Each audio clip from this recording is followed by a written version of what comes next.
নবম দশম শ্রেণীর শিক্ষার্থীবৃন্দ, তোমাদের কাছে মফলা যাদের জন্য অনেক কঠিন ক্লাস, আজকের এই ছোট্ট ক্লাসটি যারা মনোযোগ দিয়ে করবা এবং শেষ পর্যন্ত থাকবা, মফলার যাবতীয় শব্দ তোমাদের কাছে সহজ লাগবে। তাহলে আমরা আমাদের ভিডিওতে চলে যাই।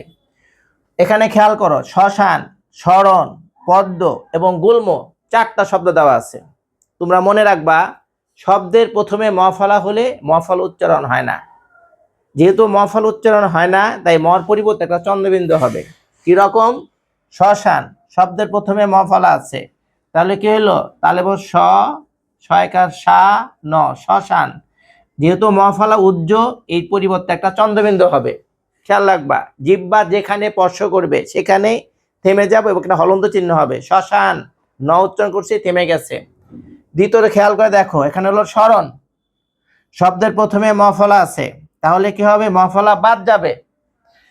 তাহলে বাকি রইল দন্ত স, দন্ত স্বর পরিবর্তে হবে তালেবস্য স র ন, শরণ। আমরা জানি পাশাপাশি তিনটা বর্ণে অধ্বনি থাকলে, তিনটা বর্ণে অধ্বনি, এই যে অ অ অ, অধ্বনি। অধ্বনি হলো বুঝলাম কি রকম, কারণ কোনো বর্ণে কি নাই? কান নাই। কান না থাকলে অ হয়। তিনটা বর্ণে অধ্বনি থাকলে মাঝখানে বর্ণে কি হয়? ও হয়। এই আকার দিলাম শরণ। শরণ আমরা একটু খেয়াল করব, যেহেতু ম এখানে বসে নাই, তার মর পরিবর্তে কি হবে? চন্দ্রবিন্দু। আবার খেয়াল রাখো, শব্দের শেষে বা মাঝে মফলা হলে সংযুক্ত বর্ণ দুবার হয়।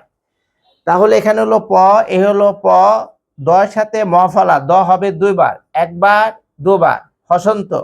এখানে কোনো কার নাই, কারের পরিবর্তে কি হলো? ওকার হলো। যদি কার থাকে কার দেব, কার না থাকলে ওকার হবে। আর এই যে ম, এই জন্য একটা চন্দ্রবিন্দু। আর গুল্ম মনে রাখবা, গ ল ম ন সাথে যদি মফলা থাকে, আমরা কি বললাম?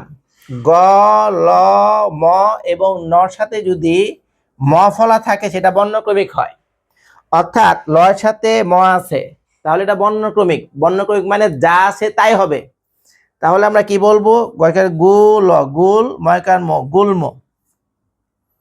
আমরা প্রথমেই বলেছিলাম, যারা মফলা নিয়ে চিন্তিত, ক্লাসটা শেষ পর্যন্ত করলে পানির মতো সহজ হয়ে যাবে। এরকম ক্লাস তোমরা পেতে চাইলে আমার এই ইউটিউব চ্যানেলে তোমরা নিয়মিতভাবে ফলো দিবা এবং শেয়ার করবা, এবং নিয়মিতভাবে আমার পেজে ও ফেসবুক পেজে সংযুক্ত থাকবা। ধন্যবাদ।